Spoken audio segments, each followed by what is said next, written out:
कबीर को कुछ करना चाहिए था, कोई शोर मचाता, कोई हंगामा खड़ा करता, वो तो बिल्कुल चुप ही हो गया। मुंह दिखाने लायक छोड़ा है किसी ने? मैंने मोहब्बत में कोई कमी नहीं छोड़ी खाला। पता नहीं उसे मेरी मोहब्बत नजर। मेरे बाप के कातिल की हार हुई है। तो फिर आंसू किस बात की? खुशी के हैं। ने जिम्मेदारी ली थी, रिया ऐसी नहीं है, वैसी नहीं है, आसमा जैसी नहीं है, और वो लड़की तुम्हारे साथ खेल खेल गई। बेवाओं की तरह क्यों रो रही है? हम बहुत खुश हैं हमारे दुश्मन की हार में। उसे वापस ले आओ। ये कबीर खान की मोहब्बत है। कहा था मैंने इसे, तो इससे बेवफाई करेगी, धोखा देगी इसे। मैं सोच रहा हूँ मुझे क्या करना है। इसे मिटाना इतना आसान नहीं है। पता है रिया तुमसे बहुत मोहब्बत करती है, और कुछ भी हो जाए कबीर, उसे खुद से अलग मत होने दे।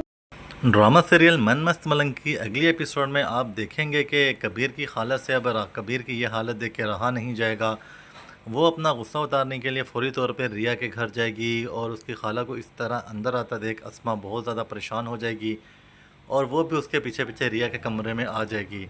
आप देखेंगे कि रिया को जब उसकी खाला कहेगी कि तुमने ऐसी हरकत क्यों की, तुम तो कबीर से बहुत मोहब्बत करती थी, वो बोलेगी कि नहीं, मैं उससे मोहब्बत नहीं करती थी, मैंने सिर्फ अपने बाप के कत्ल का बदला लेना था, और अगर मैं ऐसा ना करती तो वो ऐसा कर जाता। लेकिन रिया की ये रोने वाली हालत देख के वो कहेगी तुम झूठ बोल रही हो और तुम कबीर से बहुत मोहब्बत करते हो।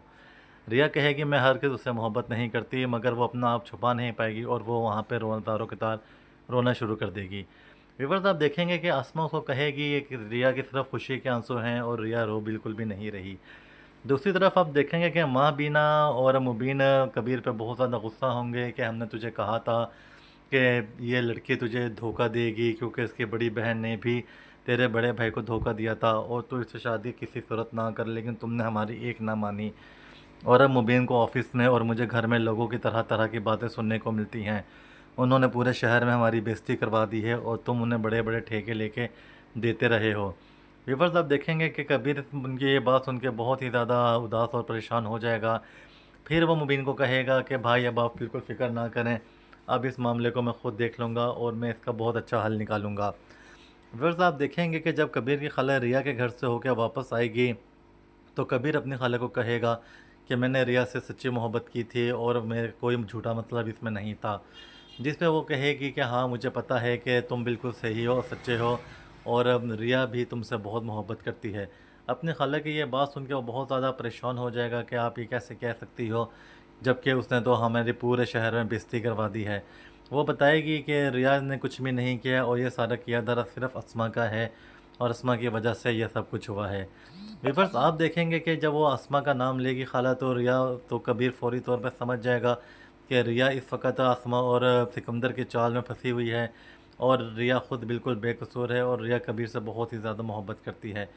व्यूअर्स, अब देखेंगे कि खाला उससे कहेगी कि कबीर ख़ान की मोहब्बत है, इसे किसी सूरत भी हाथ से नहीं जाने देना और तुम भी हर सूरत रिया को अपने घर लेकर आना और रिया को दोबारा अपनी दुल्हन बनाना। व्यूअर्स, अब देखेंगे कि जब वो कबीर को इस तरह तसल्ली देगी तो कबीर फौरी तौर पर रिया के घर चला जाएगा और वहाँ पे गार्ड्स उसे देख कर रुकने की कोशिश करेगा, मगर कबीर नहीं रुकेगा और वो अंदर चला जाएगा।